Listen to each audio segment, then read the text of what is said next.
नमस्कार दोस्तों, मैं V Chaturvedi Pathfinder Education YouTube channel पर आप सभी मित्रों का स्वागत करता हूं।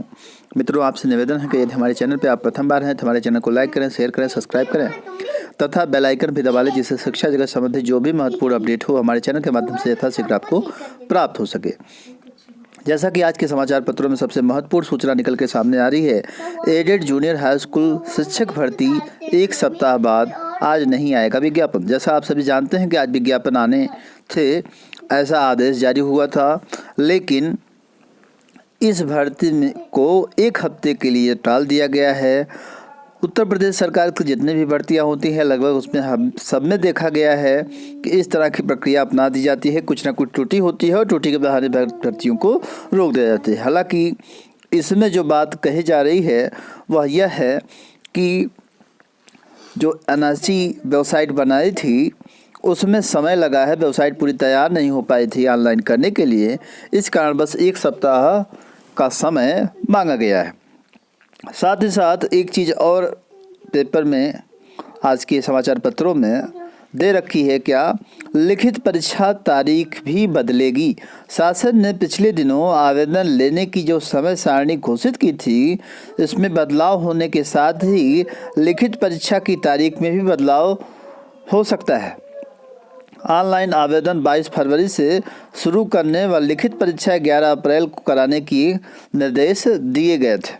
तो इस तरह से इसमें भी आप देखेंगे कि परीक्षा तिथि में भी बदलाव संभव होगा। प्रदेश के 3049 अशासकीय सहायता प्राप्त जूनियर हाई स्कूल के लिए शिक्षक भर्ती के विज्ञापन को एक हफ्ते के लिए टाल दिया गया है। ऐसी सूचना प्रमुखता से समाचार पत्रों में छाई हुई है। आप जानते हैं कि इसमें कई ऐसे विवाद थे जो कि खड़े हो गए थे, चाहे वो 2 प्रश्न पत्रों का उल्लेख होना, चाहे जो अभ्यर्थियों का है टेट पास होना या न पास होना, दोनों तरह के अभ्यर्थी में कन्फ्यूजन होना। तो इस तरह से कई बातों को लेकर के विज्ञापन में कुछ कमियां रह गई हैं, जिसको संशोधित भी करना है। एक सप्ताह के लिए फिलहाल भर्ती टाल दी गई है। हालांकि भर्तियां टलने के बाद कितना समय लेते हैं आने में, सप्ताह भर कब बीत जाता है पता भी नहीं चलता। आप उदाहरण ले सकते हैं माध्यमिक शिक्षा चयन बोर्ड से आने वाली टीजीटी पीजीटी भर्ती वैकेंसी की, जो अभी तक धरातल स्तर पर दिखाई नहीं दे रही है। उनका फरवरी में एग्ज़ाम होना था बालाजी अभ्यर्थियों का 2016 वालों का, अभी तक उसकी कोई सूचना नहीं है। फरवरी लगभग समाप्त होने के कगार पे है। तो आश्वासन तो आयोग देते हैं, लेकिन कभी भी उस पर कार्रवाई उचित नहीं हो पाती, जिससे अभ्यर्थी परेशान होता है। उत्तर प्रदेश की हर भर्ती में ऐसे ही होता है। आपको पता होगा कुछ दिन पहले लेखपाल की भर्ती आई थी, जिसमें ओबीसी के पदों की संख्या नहीं थी, जिसकी वजह से वापस ले लिया गया था भर्ती को और फिर से विज्ञापन जारी करने की बात कही गई थी। आज तक उस भर्ती का कोई पता नहीं चला। अब पेट की परीक्षा होगी, उसके बाद भी किसी तरह की भर्ती यूपीएससी करा पाएगा। तो ये सारी समस्याएं हैं ऊपर उत्तर प्रदेश सरकार की व्यवस्था में, और शायद बच्चे उचित ही कहते हैं कि सरकार के पास भी उचित अधिकारी नहीं है, योग्य अधिकारी जिसे कहते हैं। अध्यापकों और अधिकारियों के बेसिस पे इनके पास योग्यता की कमी रहती है। हमेशा ये योग को ही चुनना चाहते हैं, और कैसी योग्यता है कि बार बार हर फॉर्म में इनकी वापसी की डेट आ जाती है। अगली महत्वपूर्ण अपडेट निकल के आ रही है, कई बदलावों की साक्षी बनी पीसीएस 2019 की परीक्षा। आप सभी को पता है कि 2019 की जो पीसीएस की परीक्षा है उसमें कई महत्वपूर्ण बदलाव किए गए थे। परीक्षार्थियों की संख्या पास करने के आधार पर 13 गुना अभ्यर्थियों की ही मेंस की परीक्षा के लिए आमंत्रित किया गया था। इसी तरह से अभ्यर्थियों की संख्या को सीमित करने के लिए 2-3 ऐसे महत्वपूर्ण बदलाव कर दिए गए थे, जिसकी साक्षी रही पीसीएस 2019 की परीक्षा। कल इसका रिजल्ट जारी कर दिया गया है, जैसा कि आप सभी जानते ही हैं। कल शाम देर इसका रिजल्ट आउट कर दिया गया। टॉप 10 में 9 अभ्यर्थियों की आयु 30 वर्ष से कम।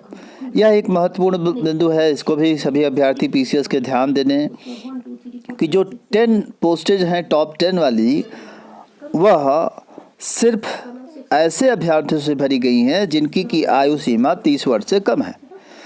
यह एक महत्वपूर्ण अपडेट इस कारण है कि आयु पर भी विचार कर रहा है आयोग, और भविष्य में आयु को लेकर के कोई नया आदेश भी जारी किया जा सकता है। तो इस नाते आप सभी तन्मयता के साथ तैयारी करते रहें और इस चीज़ को ध्यान दें। इसी के साथ एक महत्वपूर्ण अपडेट यह भी है कि जो अभ्यर्थी ग्रामीण पृष्ठभूमि से थे उनका चुनाव बहुत कम हुआ है। शहरी पृष्ठभूमि या फिर अंग्रेजी माध्यम के जो अभ्यर्थी थे उनका चुनाव अधिक हुआ है। टॉप 10 की बात करें तो 9 अभ्यर्थी क्या हैं इसमें, टॉप 10 में सभी क्या हैं, इंग्लिश मीडियम के हैं, इंग्लिश माध्यम के हैं, इनका चुनाव हुआ है। इसमें एक कष्ट भरी बात यह है कि जो ग्रामीण पृष्ठभूमि के अभ्यर्थी हैं जिनको उचित सुविधा नहीं मिल पाती और वो तैयारी करते हैं, स्ट्रगल करते हैं, उनकी सफलता को अब सुनिश्चित कर पाना कठिन होता जा रहा है। लग रहा है कि उनकी जो सफलता है वह संख्या घटती जाएगी भविष्य में, और इससे पहले ऐसा नहीं होता था, उनकी संख्या पर्याप्त रहती थी, कोई भी रिजल्ट आता था। तो ये दोनों ही बिंदु महत्वपूर्ण है और विचार करने योग्य है। इस पे आयोग और अभ्यर्थियों दोनों को विचार करने की आवश्यकता है। अगली महत्वपूर्ण अपडेट निकल के आ रही है बीएड प्रवेश परीक्षा से संबंधित। प्रदेश के विश्वविद्यालय और महाविद्यालयों में बीएड पाठ्यक्रम में दाखिले को लेने के लिए आवेदन प्रक्रिया बृहस्पतिवार से शुरू हो जाएगी। ऑनलाइन आवेदन, उससे संबंधित दिशा निर्देश लखनऊ विश्वविद्यालय की वेबसाइट www.LKOUNIC पर शाम 6 बजे के बाद उपलब्ध होगी। जो अभ्यर्थी बीएड पाठ्यक्रम 2021-23 के लिए आवेदन करना चाहते हैं वो ऑनलाइन आवेदन भर सकते हैं। आवेदन पत्र भरने की अंतिम तिथि बिना विलम्ब शुल्क के 15 मार्च तक और विलम्ब शुल्क के साथ 22 मार्च तक रखी गई है। तो वो सभी अभ्यर्थी जो बीएड का फॉर्म भरना चाहते हैं वह भर दें और आगामी होने वाली परीक्षा में एंट्रेंस के सहभागिता निभाएं। आपको पता ही है कि कल के समाचार पत्रों में बीटीसी से भी डीएलएड संबंधित सूचना भी शामिल थी। अब डीएलएड में भी एंट्रेंस परीक्षा कराई जाएगी, तो उसके लिए भी अभ्यर्थी तैयार रहें। अगली महत्वपूर्ण अपडेट निकल के आ रही है, जो शिक्षा मंत्री का बयान था अगली नई प्राथमिक भर्ती के ऊपर और नई काउंसलिंग को लेकर के, जो तीसरी काउंसलिंग होनी है।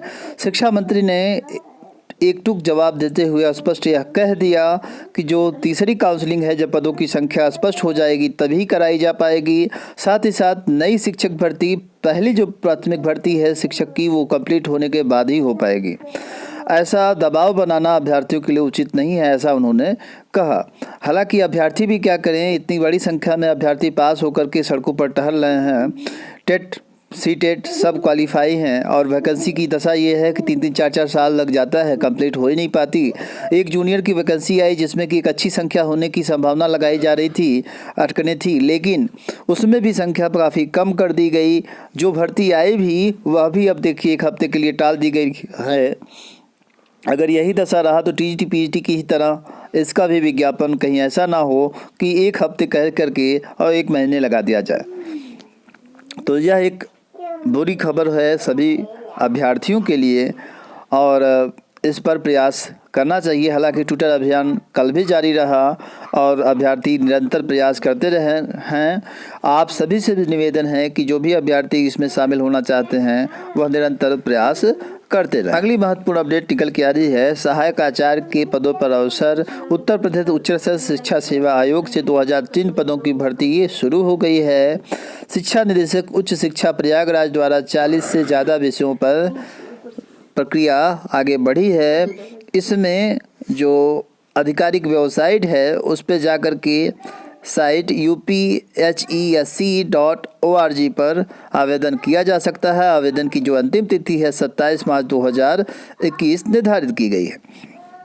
अगला महत्वपूर्ण अपडेट जो निकल के आ रहा है, देश भर के IIT, NIT सहित दूसरे इंजीनियरिंग कॉलेजों में प्रवेश के लिए नेशनल टेस्टिंग एजेंसी की ओर से जेईई मेंस परीक्षा 23 फरवरी को शुरू हो रही है। जेईई मेंस के पहले सेशन में परीक्षार्थी शामिल हो रहे हैं। लगभग 6.6 लाख अभ्यर्थियों के प्रवेश पत्र जारी कर दिए गए हैं। एनटीए ने परीक्षार्थियों को आगाह किया है कि यह प्रवेश पत्र डाउनलोड करते समय फर्जी वेबसाइट से बचें। उसने अपनी वेबसाइट को भी स्पष्ट करते हुए आज के समाचार पत्रों में दे दिया है, JEE-mains.nata.nic.in।